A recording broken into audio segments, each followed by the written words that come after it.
Welcome to the Idaho Business Podcast, the only Idaho podcast focused on providing profits for Idaho people. If you love our state and love small business, you are in the right place. We interview local legends, learn business, and have way too much fun doing it. You're listening to the Idaho Business Podcast with your friend, host, and all-around great guy and owner of New Clean Commercial Cleaning, Spencer Ward. All right, everyone. Welcome back to another episode of the Idaho Business Podcast. We are here with Jackson Wood, financial advisor. Been in Pocatello in Idaho for the past 6 years. He grew up in Salt Lake City. I won't hold that against him. He is from Utah. Yeah, I have an Idaho driver's license now, so I'm part of the crew. Hey, that's fine now. We're good.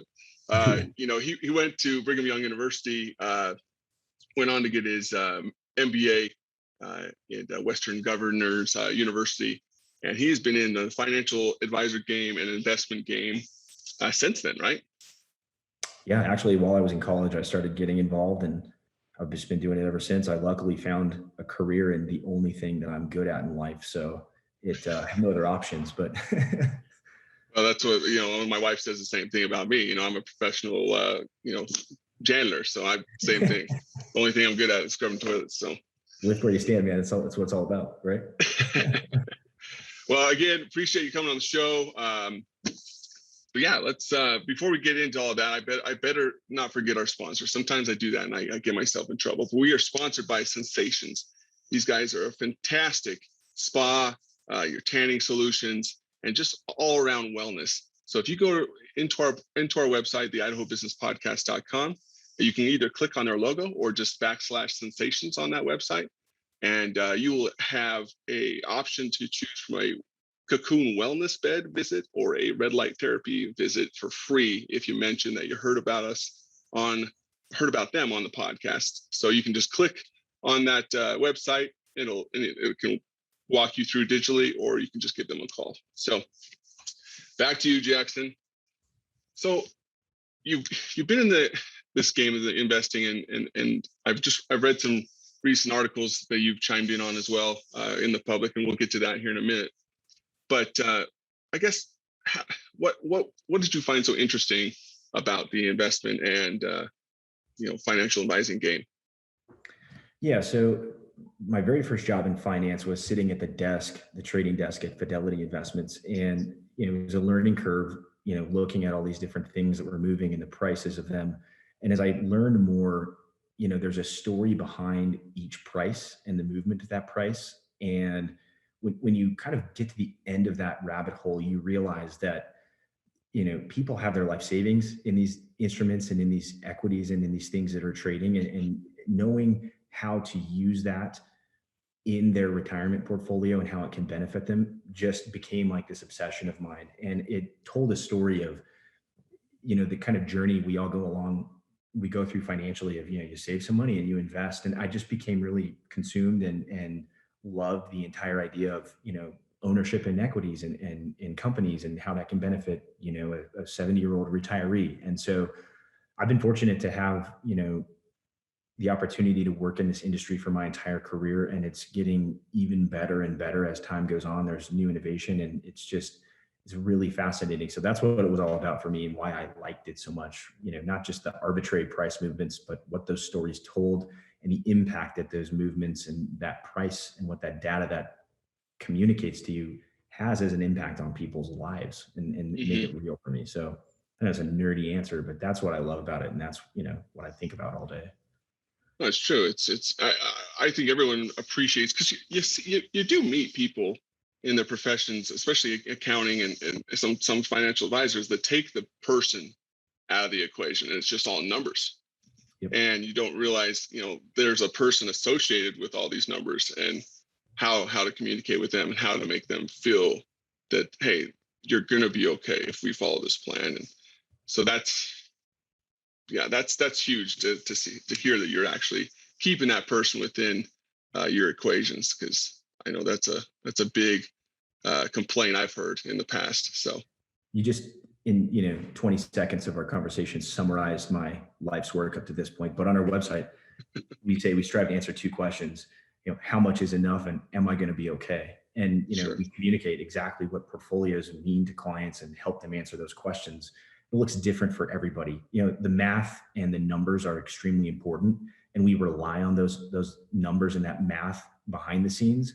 But and we do communicate that to clients, but that's not the essence of financial planning. The essence of financial planning is, do I have enough money, and am I going to be okay? And if so, rock on, man. Welcome to the party. Go do what you want, right? I mean, go, whatever it is that makes you happy when you are there at that point and you've done all you can, move forward. And that's what our entire firm is built upon, is that we call it your freedom day.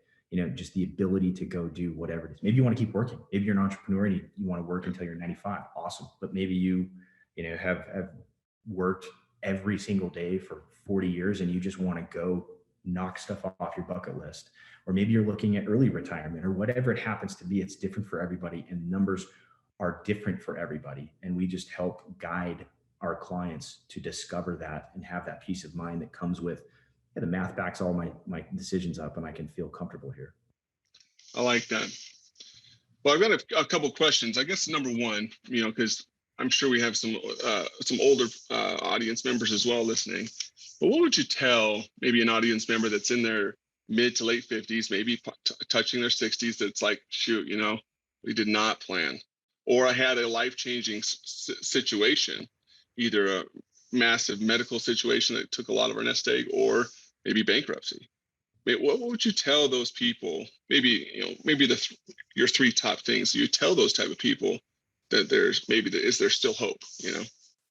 Yeah, this is a really good question, and I feel like a lot of people are emotionally afraid to just crack the hood, open the hood, and take a look at the situation, so they just kind of ignore it. But there's a lot of opportunity. The sooner that you look at your financial plan, the opportunity to fix it or to strengthen it, presents itself earlier. So what we do, and in fact, I met with some people last week that were kind of in the same situation. If you've been employed, one of the things we look at is, how do we optimize your Social Security income? If you have worked a day in your life and you'll be eligible for Social Security income. It's a program that literally helps millions of people make it in retirement, right? So we look at optimizing your Social Security and what strategies we can implement to give you more guaranteed income when you decide to quit or when you can't work anymore. Then we look at, what debts do you have? Where's your money going? Are there any black holes that your money's disappearing into? What's budget, right? So first one is, let's optimize your Social Security, your pension, your benefits. Two, let's look at the budget and the household balance sheet, and let's optimize that. Let's build a plan to get out of debt. Let's build a plan to get depreciating assets financed at a high interest rate off of the balance sheet, so we don't have to worry about those anymore. Maybe we can't get out of debt completely, but we can get your cash flow optimized so that you're getting ahead each day, right? And then we look at, okay, what strategies can we implement in the third category of building your assets to protect against inflation in the future, to allow you to go do some things you want to do. Fortunately, we have all these kind of safety nets like Social Security, but unless people have taken advantage from kind of younger years and been very, very aggressive with saving, some people just don't have the ability in retirement to, live these extravagant lifestyles and travel abroad. But that's okay. I mean, a lot of people don't even want to do that anyways. So we look at those three sections of your financial plan, your income and optimizing your future income. We look at your debt and your balance sheet and optimize your household balance sheet, just like any company would, streamlining it, making sure that what you're sinking money into is worth it and making you happy. And then building a robust savings plan, which includes equities, which includes, different investments, and how those three work together to get you to where you want to be. And then we create a timeline, and that's the essence of financial planning. And it's not really something a computer can do. It's not really something that the numbers alone will show you. It's a very emotional, along with, quantifiable process, but it's a very emotional process that takes a little bit of thinking. And, a lot of people are scared to do that and to dive into it, but there's no point in being scared. I mean, the reality is there. Let's just face it and let's tackle it, so you can go to bed at night, put your head on the pillow and know, okay, I took a step closer to my goal today because I know what the problems are and I know how to fix them. I like that, and I think a lot of business owners are like that too. When you just said they're afraid to crack the hood, because I think there's a lot of business owners that are, I know, that are growing and developing their companies, but in the back of their mind, they're like, "Where's that extra walking around money I was promised when I grow my business?" And they're scared to crack the hood and think, "Are my profits even there?" Or and it's like out of sight, out of mind. But you got to do that. You got to crack it open. You got to see where you're at so you can fix it. So Yeah, it's a scary thing. But believe me, once you do it, you take the fear out of it and it almost becomes this fun gamified approach of, okay, yeah, well, I got to crawl out of this hole. Maybe you're not even in a hole. You just think you're in a hole, right? yeah, Maybe you're a lot closer when you do this investigation and you get kind of surgical and specific with looking at the numbers.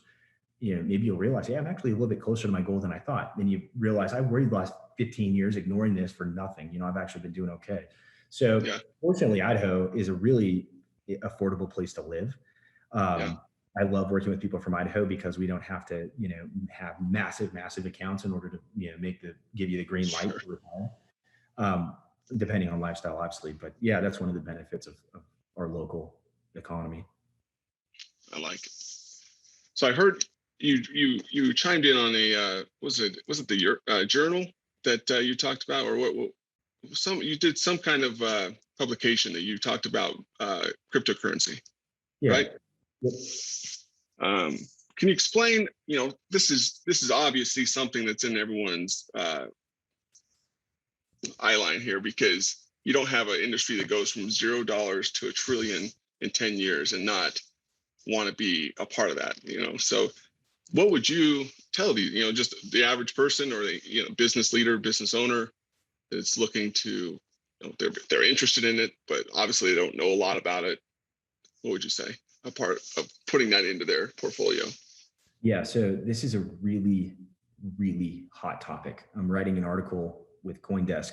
We're going to publish this twice a month, and then I'm going to be participating in this Bitcoin for Advisors conference in New York in October, teaching this to advisors of how do you allocate to Bitcoin, or how do you use it for clients if you even need to at all. So for the personal household and the person listening to this, the first place you start with cryptocurrency is just understanding what the heck it even is, right? When you look at it and you get an education on it and you decide, I think there's some merit to some of this stuff, I'd like to put some money there. Now you have the very tough decision of, how much money do I put here? Yeah. What's the pecking order of buying this? Do I listen to all of the zealots on Twitter and just put all my money because Bitcoin is going to eat the world? Or do I not do any of that and stick to traditional funds and strategies?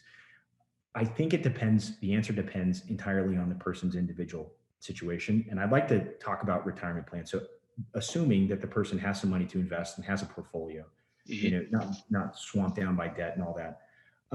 I look at different types of money. I look at sacred money, and then I look at speculative or experimental money. Core and explorers, another way that advisors will put things. Like that.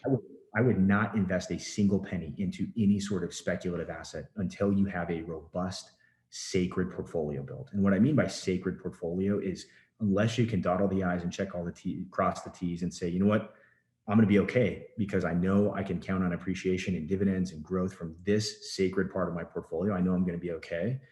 I wouldn't even invest in anything speculative to begin with. Good to know.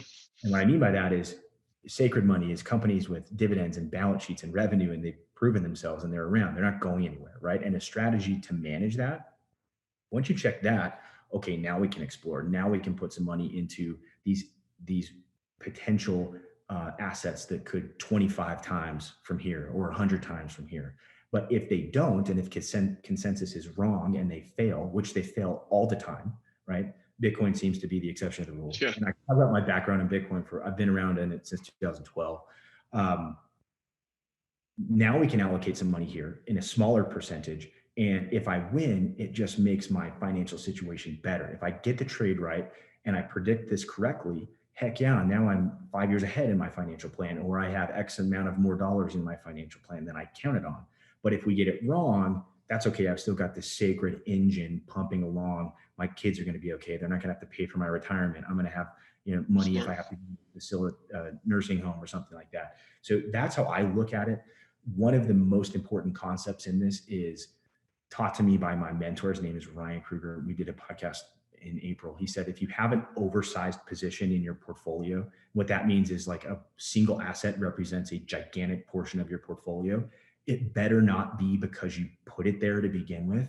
It better be because you had a small allocation and you got it right and it grew to this really large allocation. And so that's the essence of diversification. And I know that that's not the most exciting. Hey, Bitcoin's going to 1 million, everybody jump on the train. But this is the responsible way to look at it with that sacred money.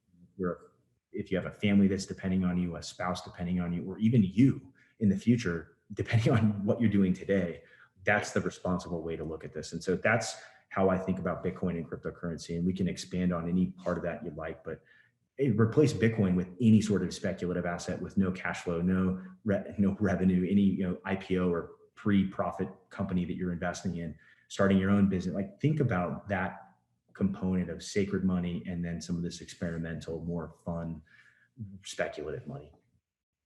That's interesting.